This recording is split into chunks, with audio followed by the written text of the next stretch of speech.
तो गाइस कैसे हैं आप सब लोग। ट्रू डीमन के एपिसोड 13 के साथ हाजिर हो। तो जहां पर हमारा टॉर्चर स्टार्ट होने वाला है, क्योंकि लास्ट एपिसोड के एंड पे हमने देखा था कि चो इल संग जो कि हमारे जियोन को मारने के लिए आया था, हमारे जियोन ने उसे पकड़ लिया था और उसे उल्टा लटका कर उसे टॉर्चर करने वाला है। तो यहीं पर एक बैकग्राउंड का सीन दिखाता है कि जब हमारा जियोन जो था उसे बहुत ही बुरी तरह से वहां पर टेबल के ऊपर पटक पटक कर नीचे गिराकर बेहोश कर देता है और उसे उठाकर वहां पर से लेकर आ रहा था टॉर्चर करने के लिए। तो गोचान उसे कहता है कि ये तो चो इल संग है। तो हमारा जियोन उसे कहता है क्या तुम इसको जानते हो? वो कहता है हाँ मैं इसको जानता हूँ, तो सेकंड यंग मास्टर का पर्सनल गार्ड है। तो ये बात सुनने के बाद वो उसे कहता है तो सेकंड यंग मास्टर वो यहाँ पर क्या करने के लिए इसको भेजेगा? तुम्हें क्या लगता है कि उसने यहाँ पर से मुझे मारने के लिए भेजा होगा? तो इसके साथ ही गोचान उसे कहता है कि मैं इस बारे में श्योर नहीं हूँ कि उसने यहाँ पर इसे क्यों भेजा होगा, लेकिन इस बंदे ने यहाँ पर मास्क पहना हुआ था, इसका मतलब यह है कि यहाँ पर कोई सीक्रेट काम करने के लिए आया होगा। हो सकता है कि असैसिनेशन मिशन के लिए आया हो या फिर हमारी बुक्स को चोरी करने के लिए आया हो। तुम्हारा जियोन कहता है चलो फिर ठीक है, इसी के पास से पूछ लेते हैं। वो उसे अपने कंधे के ऊपर उठा लेता है और कहता है कि मैं इसे लेकर जा रहा हूँ इसे पूछने के लिए।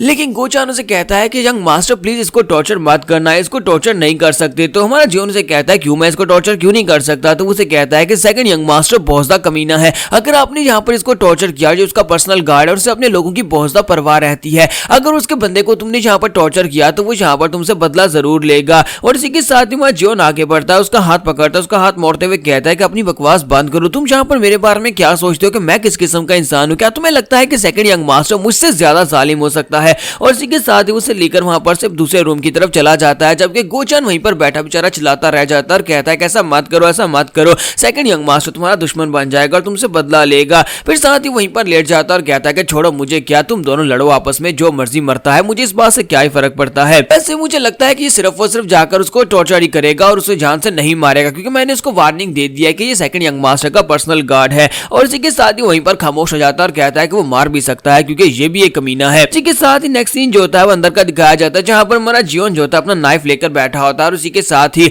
चो इल संग को होश आ जाती है। वो उसे कहता है कि मेरे हाथ खोलो। तो हमारा जियोन उसे कहता है नहीं मैं तुम्हारे हाथ क्यों खोलूंगा? तो वो उसे कहता है क्योंकि तुम मेरे हाथ इसलिए खोलने वाले हो क्योंकि तुमने मेरा चेहरा देख लिया और तुम्हें पता है कि मैं चो इल संग हूं और मैं सेकंड यंग मास्टर का पर्सनल गार्ड हूं। अगर तुमने मुझे नहीं छोड़ा तो सेकंड यंग मास्टर यहाँ पर आएंगे और आने के बाद में बहुत ही बुरी तरह से पीटने वाले हैं, इसलिए चुपचाप यहाँ पर से मुझे जाने दो। मुझे पता है कि तुम्हारे पास यहाँ पर सीक्रेट मैनुअल्स हैं, सीक्रेट मैनुअल्स हमारे पास पहले से आ चुके हैं और सीक्रेट मैनुअल जो है वो सेकंड यंग मास्टर को दे दो। तो यहाँ पर उनके सामने मैं तुम्हारे लिए भीख मांगूंगा कि वो तुम्हारी जान बख्श दें और इस तरह तुम बच जाओगे। जबकि साथ ही वो अंदर से और साथ ही चो इल संग अंदर से वहां पर सोच रहा होता है कि अगर मैं यहाँ पर इसको डरा देता हूँ तो उसके बाद हो सकता है कि ये मुझे छोड़ दे, मुझे यहाँ पर सेकंड यंग मास्टर के कार्ड को यूज करना होगा। जबकि हमारा जियोन उसे कहता है कि बहुत ज्यादा मजा आने वाला है। तो वो कहता है कि इस बात का क्या मतलब है? जियोन उसे कहता है कि मुझे लगता है कि यहाँ पर बहुत ज्यादा मजा आने वाला है। मेरा बड़ा ब्रदर यहाँ पर अपने सबऑर्डिनेट को भेज रहा है मेरे पास से चीजें चोरी करने के लिए या फिर मुझे जान से मारने के लिए, लेकिन तुम यहाँ पर ऐसी सिचुएशन में इस तरह से टफ बनने की एक्टिंग कर रहे हो जैसे कि तुम्हें लगता है कि तुम्हारे पास अपर हैंड और तुम यहाँ पर से बचकर जा सकते हो।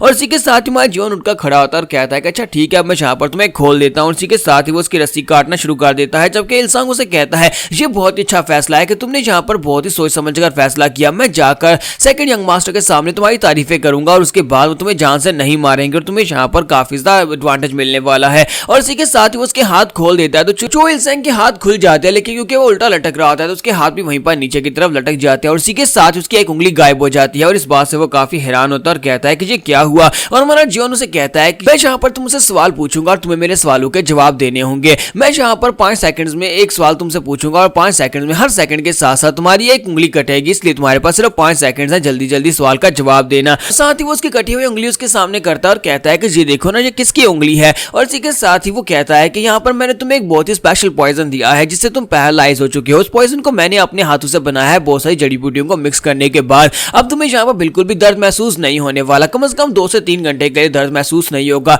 लेकिन जब यहाँ पर तुम्हारी सारी उंगलियां कट जाएंगी और एकदम से वो पॉइजन का असर खत्म हो जाएगा, उसके बाद तुम्हें यहाँ पर इतना दर्द होगा कि तुम कहोगे काश मैं मर गया होता। इसलिए अब यहाँ पर मेरे सवालों के जवाब देना स्टार्ट करो। सबसे पहला सवाल ये है कि मुझे ये बताओ कि तुम यहाँ पर क्या करने के लिए आए थे? मेरे सेकंड ब्रदर ने तुम्हें यहाँ पर मेरे रूम में क्यों भेजा था? और इसी के साथ उसे कहता है कि तुम्हारा टाइम यहाँ पर स्टार्ट हो चुका है। तो जैसे वहां पर वो एक कहता है, इसी के साथ ही चो इल संग कहता है कि जरा रुको, लेकिन इसी के साथ ही हमारा जियोन जो होता है उसका एक और उंगली उसकी काट देता है। तो वो उसे कहता है 1 सेकंड हो गया और इसी के साथ उसे कहता है कि चलो जल्दी से आप बताओ तुम्हारा दूसरा सेकंड होने वाला है। और साथ ही वो उसकी दूसरी उंगली काट देता है, जबकि इसी के साथ इल संग चिल्लाकर उसे कहता है कमीने कहीं कि यहीं पर रुक जाओ, मेरा यंग मास्टर तुम्हें नहीं छोड़ेगा। और साथ ही हमारा जियोन कहता है कि 3 और तीसरी उंगली भी काट देता है। और साथ ही वो कहता है कि 4 अब यहाँ पर तुम्हारी 4th उंगली और उसके साथ 4th हाथ उंगली काटने के बाद इल्सांग उसे कहता है रुको रुको प्लीज रुक जाओ मैं यहाँ पर बताता हूँ। तुम्हारा जियोन कहता है कि हाँ क्यों नहीं, चलो जल्दी से फिर बताना स्टार्ट करो वरना अगली बार यहाँ पर तुम्हारे दूसरे हाथ की उंगलियां कटेंगी। तो इसी के साथ इल्सांग वहां पर उसे कहता है ठीक है मैं तुम्हें सारी बात बताऊंगा। फिर साथ ही वो कहता है कि मुझे यहाँ पर सेकंड यंग मास्टर ने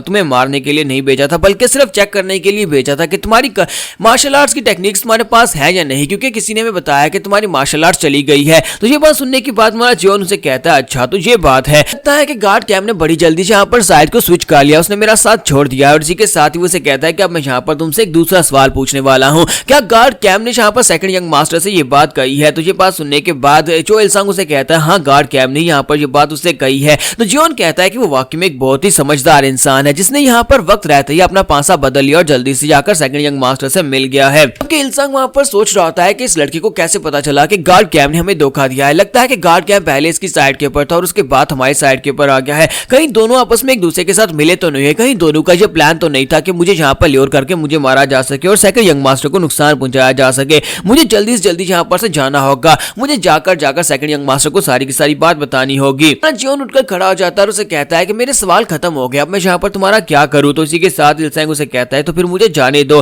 तुम्हारा जियोन उसे कहता है कि नहीं मैं तुम्हें कैसे जाने दे सकता हूँ। तो इसी के साथ ही उसे कहता है कि अब मैं यहाँ पर क्या करूँ। जब इल्सांग उसकी तरफ देखता है तो जियोन वहां पर डेडली आंखों के साथ उसकी तरफ देख रहा होता है, उसे लगता है कि वो उसे मार डालेगा। इसी के साथ ही इल्सांग वहां पर उसके सामने भीख मांगना शुरू कर देता है और कहता है कि प्लीज यहाँ पर मैंने गलत फैसला कर लिया, सेकंड यंग मास्टर का गार्ड बनकर मैं यहाँ पर तुम्हारा पर्सनल गार्ड बन सकता हूँ, मैं तुम्हारा साथ दे सकता हूँ, प्लीज यहाँ पर मुझे अपना आदमी बना लो और मैं यहाँ पर तुम्हारा गार्ड बन जाऊंगा। मैं यहाँ पर तुम्हें सेकंड यंग मास्टर से प्रोटेक्ट करूंगा और मुझे लगता है कि तुम ही यहाँ पर परफेक्ट कैंडिडेट हो नए मैनर मास्टर बनने के लिए। तुम्हारे लिए मैं कुछ भी करने को तैयार हूँ, प्लीज प्लीज यहाँ पर मुझे छोड़ दो, बस मैं तुम्हारे लिए कुछ भी करूंगा। तुम्हारा जियोन कहता है क्या वाकई में तुम मेरे लिए कुछ भी करोगे? तो वो कहता है हाँ मैं तुम्हारे लिए कुछ भी करूंगा। जियोन कहता है तो फिर मुझे यहाँ पर तुमसे एक फेवर चाहिए, अभी यहीं पर इसी जगह के ऊपर मैं तुमसे कुछ करवाने वाला हूँ। और इसी के साथ ही वो खुश हो जाता है और कहता है कि लगता है कि मेरी जान बच गई है, मुझे अपना आदमी बना लेगा और उसके बाद मौका देकर मैं यहाँ से भाग जाऊंगा। लेकिन इसी के साथ ही हमारा जियोन जो होता है अपना नाइफ उसके गले के अंदर दंसा देता है। जब वो अपना नाइफ उसके गले के अंदर दंसा देता है इसी के साथ ही वो इल्सांग की गर्दन के अंदर से वहां पर ब्लड बहना शुरू हो जाता है। तुम्हारा जियोन उसे कहता है कि मैंने यहाँ पर कहा ना कि तुमसे मुझे एक काम है और तुमने भी कहा था कि तुम मेरे लिए कुछ भी करोगे, तो मुझे बस यहाँ पर तुम्हारा थोड़ा सा ब्लड चाहिए। और इसी के साथ ही हमारा जियोन जो था अपना ब्लेड उसके गले के अंदर दंसाने के बाद बाहर निकालता है तो वहां पर से बहुत सारा ब्लड नीचे की तरफ गिर रहा होता है।